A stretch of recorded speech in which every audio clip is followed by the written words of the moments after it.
今天的旅行又要出发了，目的地俄罗斯西伯利亚，最冷气温达到-72.1度。上半年自驾去欧洲啊，也是开的这台发生了车祸啊，撞得稀巴烂，现在已经全部修复好了啊，给大家看一下。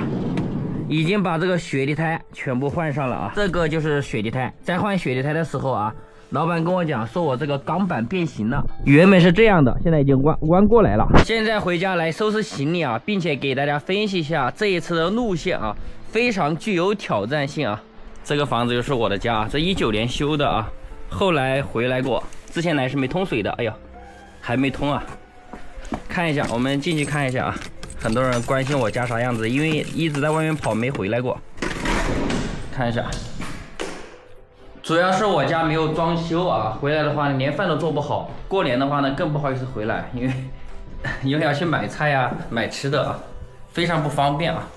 这是我买的那2手的空调，准备夏天回来装修的啊，一直没时间没空搞。差不多2年没在家里啊，这邻居的房子也是加高了一点点，给大家看一下。 他这个屋檐的话都戳到我墙上去了。听旁边人讲啊，说这位邻居是请了风水大师，要破我家的风水啊，所以说才修成这个样子的。我们看一下啊，农村这边的事就是多啊，看一下这烟囱是抵着我墙，然后这个呢是直接打到了我这个墙里面去了啊。换一下的轮胎啊，然后就放到家里面去啊。哎呀，这。 挑战完西伯利亚之后啊，回来再用。回老家了，到2弟这里来吃这个中午饭啊。看一下，这就是2弟啊，妖婆婆、大妈。这我2弟啊，穿的我之前徒步的衣服啊，冲锋衣啊，穿的老厚了啊。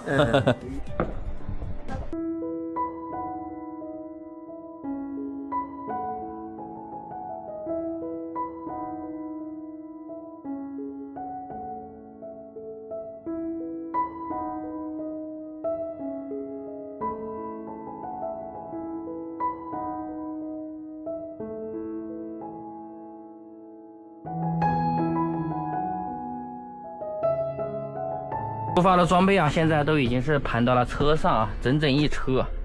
给大家看一下这睡眠系统啊，睡袋都2个。这做饭的这个煤气啊，这些东西都要放进去啊。每个柜子里面都是装的非常的满啊。看一下这，哎呀嗨，然后地上还有很多啊，防潮垫、睡袋。 这里是无人机，充电宝的话都准备了，大概是7个啊。这床下面这每个地方都装满了啊。现在把它整理一下，就不展开给大家看了。如果展开的话呢，我估计一个房间都摆不下。这些是给1爷还有2伯啊从国外带来的一些小礼物啊。那2弟我走了啊。2弟安全点啊。行，那你回吧。哎，好。行，你回吧。那我要出发了。好。 走了，去看望一下母亲，就正式出发西伯利亚。开了10公里啊，从这里能够看到整个三峡大坝，还有秭归县城啊，夜景还是很漂亮的啊。距离我母亲家还有120公里，前面就是三峡大坝了啊。这样看还是挺壮观的呀。昨天晚上1点半啊，赶到了我母亲家的小镇啊。晚上的话呢，就是在车上休息的，车里面的东西已经是收拾好了。 都塞得满满当当啊！现在到了我母亲的住所啊，在这等了大概半个小时，她住在那里啊。哎呀，始终不好意思上去。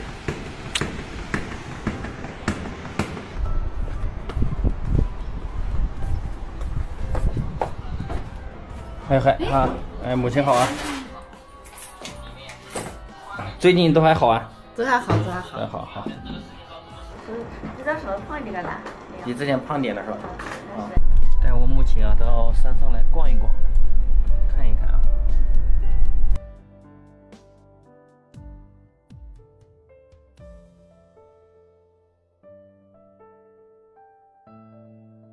你推个车，来。想吃什么就随便拿。买点葡萄。这个是这个吗？ 买单回去要洗了啊，还有的小给他剪。再抓一点。我没进来，小给他捏。喜欢吃这个肠就多抓点。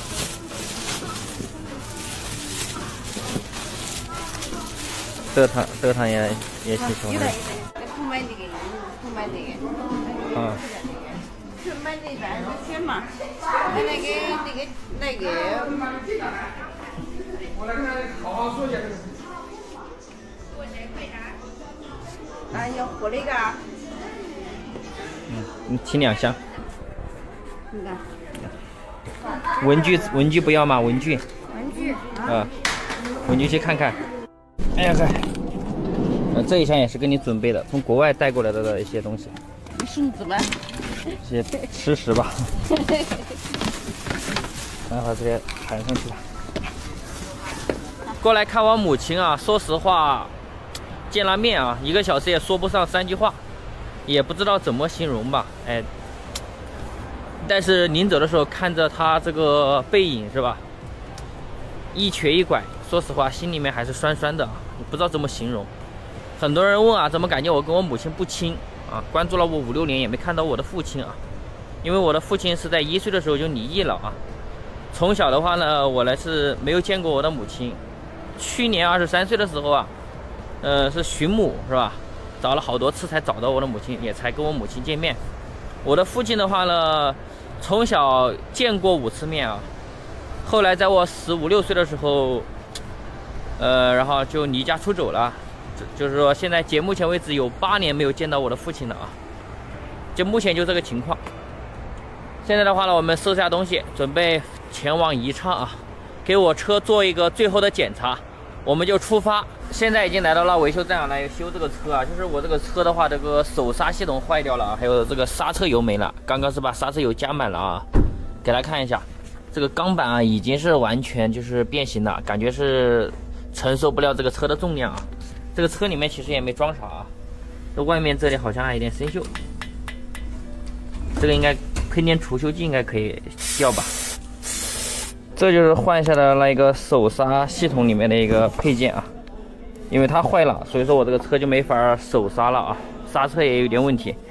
现在换好了，这还挺重的，等会儿拿到这个废品站去看看这一坨能卖多少钱啊。车现在已经是维修好了，我们现在即将出发，前往全世界最冷的地方啊，西伯利亚。之前在伊朗发生的这个车祸啊，就是这个门被撞瘪了，大概维修起来了是花了12000块钱啊，去 4S 店维修大概是要花4万块钱。给大家看一下这个维修后的样子啊，整体来说还是不错的啊，看不出来啊之前发生过那么严重的车祸。看一下屁股后面啊，之前屁股后面还是比较严重的啊，这个地方现在也已经全部修复了啊。现在我们出发，转眼间啊，我就环球旅行打到了7年了啊。现在从宜昌出发了，今天的目的地呢是长安，总里程800公里，开了10个小时的车啊，来到西安，在杨哥这里啊，稍稍微微的把这个房车升级了一下啊，谢谢杨哥。没事没事啊，给大家来看一下升级后的样子啊。这里面的话呢，原本是床啊，没有变，主要在这里做了一个收纳箱啊。平时的话，在锅碗瓢盆可以放里面啊，然后把里面的板凳拿出来，可以形成一只单人床。爷爷奶奶年龄大了，以后带他出来旅游啊，在外面没地方住，爷爷奶奶住上面，然后我的话呢就可以啊，住在这个下面啊，这样旅行就不用担心住宿问题了。买了一点菜啊，现在就准备出发。这里的话呢是西安的一个小夜市啊，摆摊的不多，卖的是麻辣烫啊、米粉啥的。在这里呢买点这个猪头肉啊，这个饼来一个呗。西安地摊这里还卖的有辣条啊，这也是你们当地的小吃是吧？嗯。啊，当地的小吃，哪个是辣的？我搞点辣的吧。辣味轻还辣味重？辣味重的。辣味重我就给你拿麻辣、爆辣、葱姜辣。可以啊。还有这个面筋也辣，看你要不？来少搞点的啊，可以了，来。我装着你看着啊。好，可以了。还要啥？你说的面筋也搞点，尝尝看。这边的消费真的很低啊，30年技工啊，理发只要2块钱啊。街头按摩师，1个小时30块。单人单车冬季穿越西伯利亚啊，挑战零下71.2度。现在是出发的第2天，来到了这个洛阳啊。这里呢是隋唐洛阳城遗址啊。昨天晚上就是在这里露营的。这里呢就是隋唐洛阳城啊，从隋朝到南宋啊，540多年的历史，被定为首都啊。现在的话呢，仅剩下了一点土堆。连城墙都看不到啊！这个地方目前已经被修成了一个公园，很多人到这里散步啊。我的车停在那里，昨天晚上就在那里露营的。昨天在这里休息啊，挺安静的啊，就是降温了啊，降了10多度，把我冻感冒了啊，老是咳啊，都龙痰。大家一直想看我的车啊，这个车的话是个大面包改的啊，就是有点乱啊。之前在伊朗发生的车祸已经修好了，现在的话呢，我们呢出发去洛阳城啊，找点东西吃。洛阳这边就是停车位太少了，没地方停车啊。这路边啊停的密密麻麻都是车，这里也不是闹市区啊，就是很普通的街道啊，路边都全是车啊。来到洛阳的一个公园啊，这边还挺热闹的啊，很多人在这里下棋啊，摆地摊啊。洛阳这边的消费真的很低啊，30年技工啊，理发只要2块钱啊。就是这个老爷爷理发啊，看一下婚姻介绍，这是干啥的？不知道写的啥啊，还可以洗头啊。这里剪头发2块钱啊，剪头发2块钱啊。2块，剪头发2块钱啊！你剪了，我给你剪。我剪过了。这个街上逛的基本上看不到年轻人啊，都是年龄稍微大一点的啊。年轻人基本上没有在这里。卖烟的啊，还有这些卖零食的啊，都特别多啊。这边很多东西都很便宜啊，只要几块钱。看这个老花镜好像3块钱5块钱一个啊。师傅剪个头发多少钱？3元。3元啊。洛阳这边还是理发便宜啊，2块3块啊。这街边啊，全是这种街头理发师啊，街边按摩师啊。我这个头发是昨天刚剪啊，50块钱。要是没剪的话，我就在这里体验剪一下啊。这边理发的发型都比较少，一般都是刮光头啊。看一下师傅这个手法还可以啊。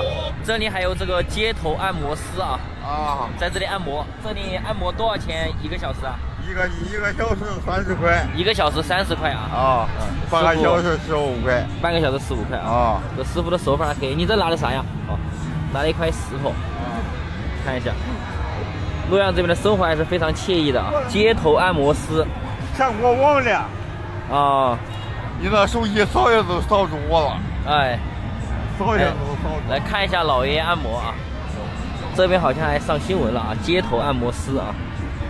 看一下老冯点穴啊，想过来体验一下啊，但是这里还排着队啊，所以说时间有点久啊。我们在这里逛逛啊，这边街头按摩的还比较多啊，看到没有？每个步这里就是代表一个工位啊，很多人啊就是下班了之后啊就到这里来体验按摩啊。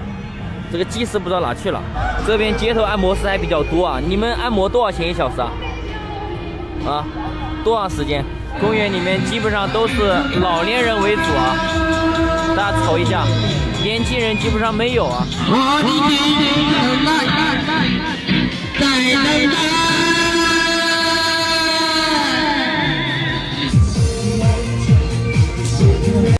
这边的幸福程度还是比较高啊，很多男扮女装啊，在街上跳舞啊。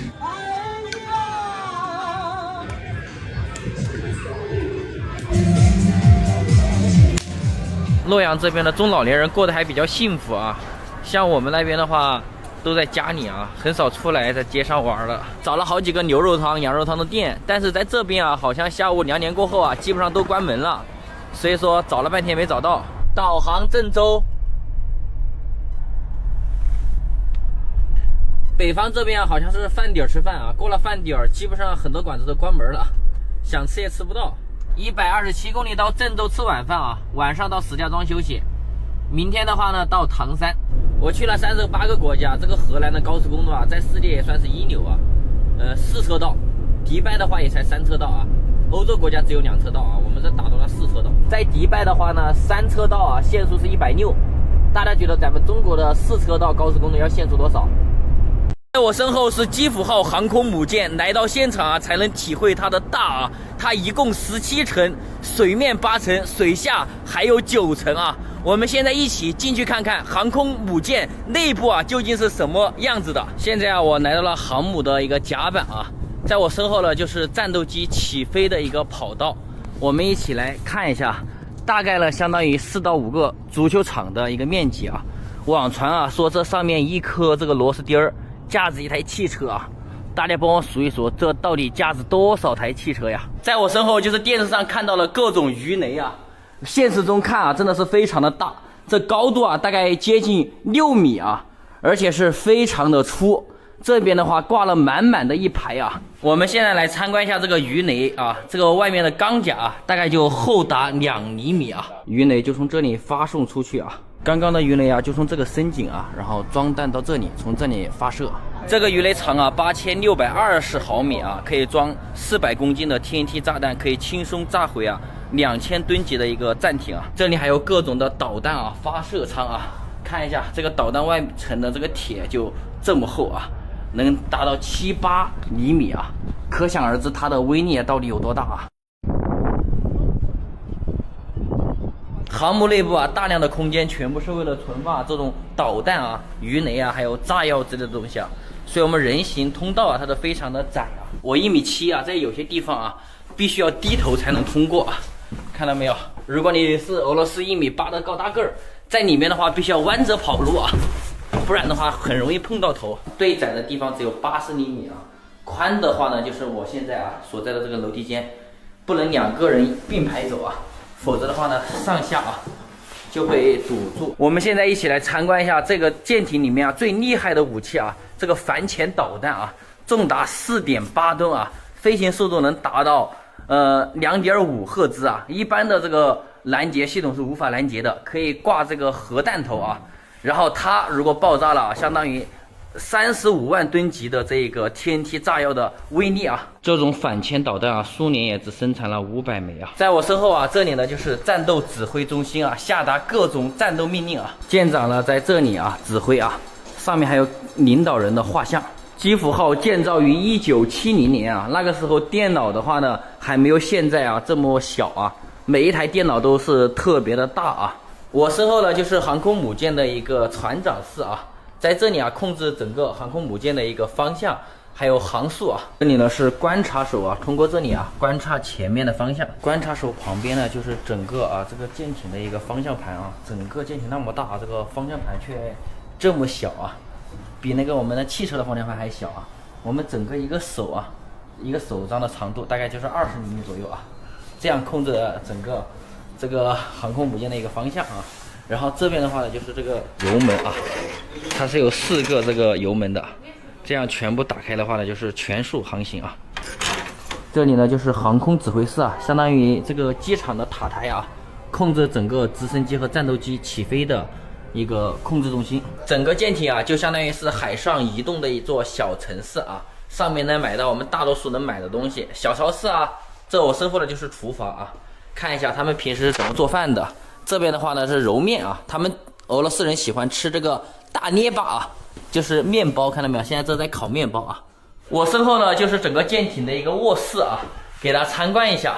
上下的高度呢大概是2米，下面还做了一个储物上下铺啊，这个宽度大概是80啊。我在里面睡一下，看能不能睡得下啊。我是1.7米啊，脚的话都是到地了，头上的话呢大概只多出了10厘米啊。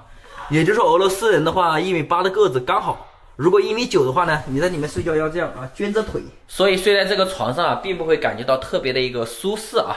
卧室旁边的是这个洗漱间啊，在这里洗漱。这里生活区啊，洗衣间啊，看一下俄罗斯的一个大型洗衣机啊，这么大一个洗衣机能洗多少人的衣服啊？这里呢就是声纳房啊，就是探查这个水面下面啊。是否有暗礁啊、潜艇之类的一些设备啊？从船尾走过来啊，看到整个舰艇真的是太大了啊！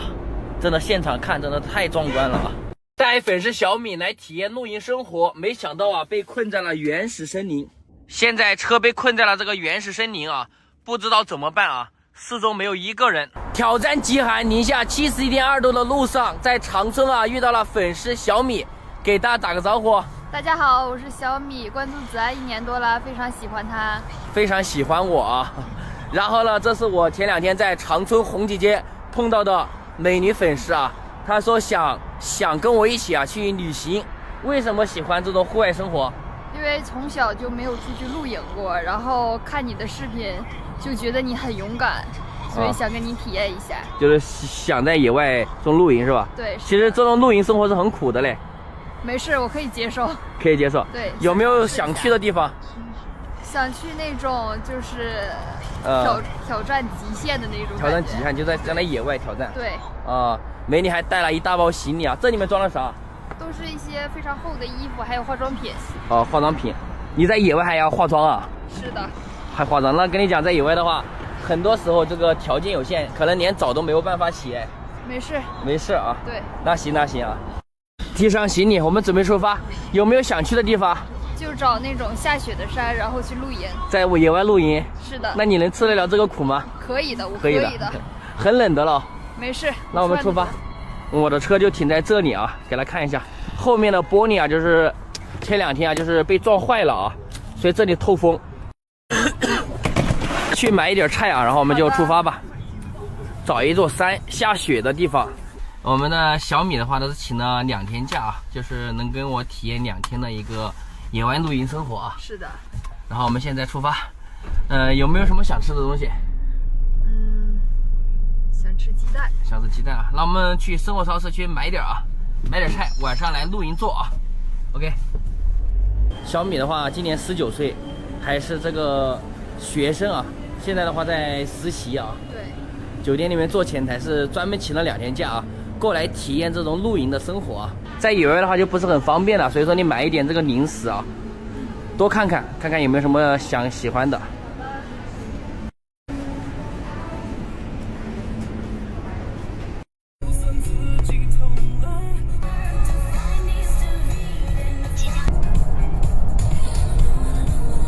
现在带着小米啊，然后来到了烧锅镇的一个山头上来露营啊。它这边的话也是一个露营基地，然后呢跟着那个高德地图导航啊，走到了一个小道上。没想到这个小道啊就特别的一个窄，然后我这个车开到这里来了之后呢，是进退两难了，没有办法前行，也没办法后退，而且轮子现在已经陷在这里了。给大家看一下，现在车已经被陷住了，而且整个车的话呢都已经是倾斜了。我的妈呀，而且这个路的话大概也就只有1.5米的宽，我的车有2米多宽啊。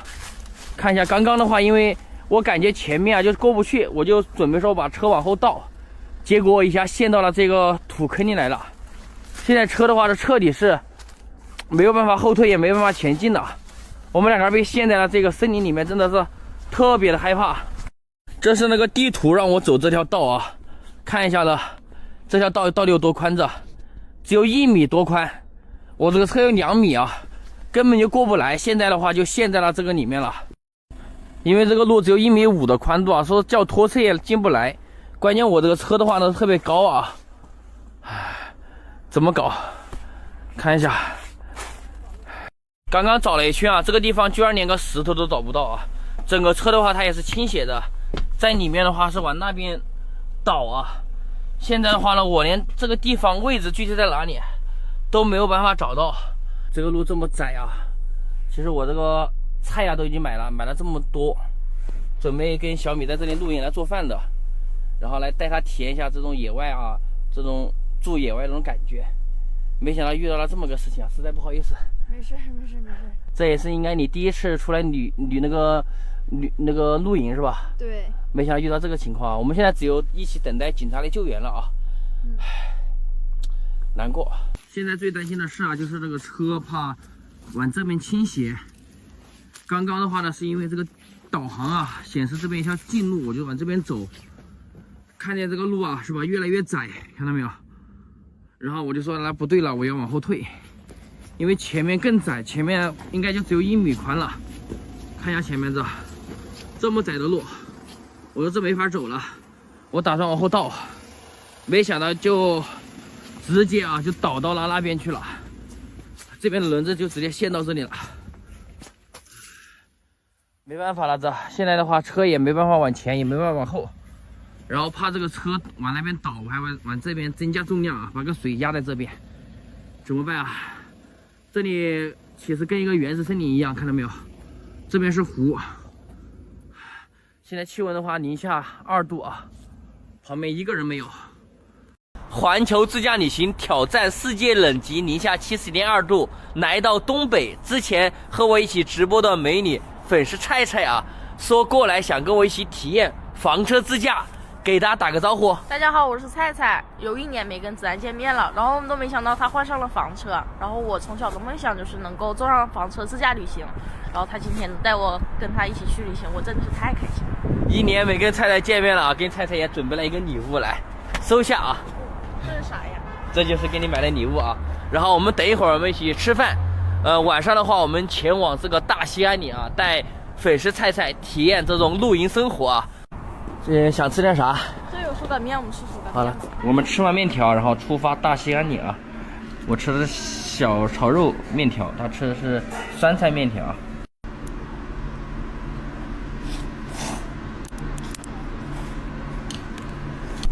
出发啦，大兴安岭1个月。人生第一次的房车自驾。现在大兴安岭的林区开始有雪了啊，路边都有雪。你觉得现在大兴安岭下雪了没有？应该下了，因为旁边现在已经有雪了。有人说大兴安岭啊，那个森林深处雪最后都达到2米，是真的假的？应该是真的吧。我们这是走了国道啊，我们去看看啊，大兴安岭国道上面会不会有雪啊？我们深入大兴安岭的深处啊，带美丽粉丝体验一下这种野外露营啊。OK。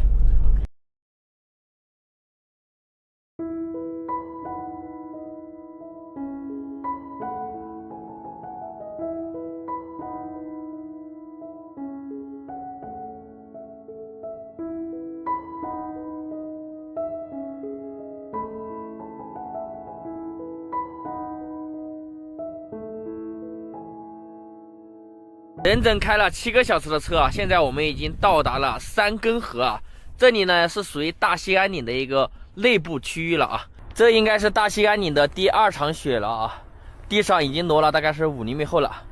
菜菜啊，刚刚在车上也跟我聊了聊，他这1年在家里面啊，也因为学历不高啊，所以说找不到一份好的工作啊，家里面的很多时候都在清闲。这一次刚好来到东北，是我喊他过来啊，来体验一下这种露营。今天晚上的话呢，我啊就在这个地方搭帐篷，看一下，这就是帐篷啊，搭在这里啊。菜菜的话呢就在我车上啊，就休息，体验这种露营生活。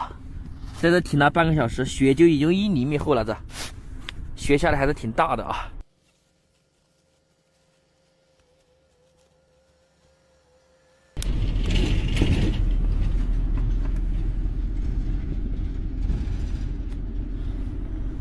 今天晚上的话呢，我在这里搞了一个小火炉啊，在这里把火弄起来了，晚上就在生活的这个帐篷里面就睡觉，通过它取暖。然后这个菜菜的话呢，就在我车里面啊，住在这里，车上有这个取暖器啊，车上没任何问题。我们看一下这个火怎么样啊？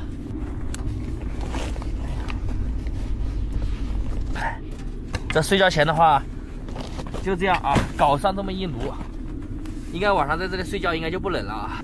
现在这个火它的确是燃了，但是我面临一个新的问题啊，就是这个小火炉只能在外面烧，然后没有办法拿到我帐篷里面。帐篷里面的话它没有这个洞，看到没有，就没有地方这个把烟囱从里面就是伸出去，这个要解决。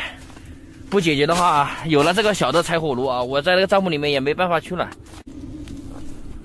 怎么挪到帐篷里去了？大兴安岭里面就是真的冷啊，菜菜现在冻得不得了。我把我去年穿的这双大毛鞋给他穿一下啊。现在我这里的2个帐篷啊都试了一下，都没有办法把这个烟囱从帐篷里面伸出来，就不知道怎么处理这个柴火灶了啊。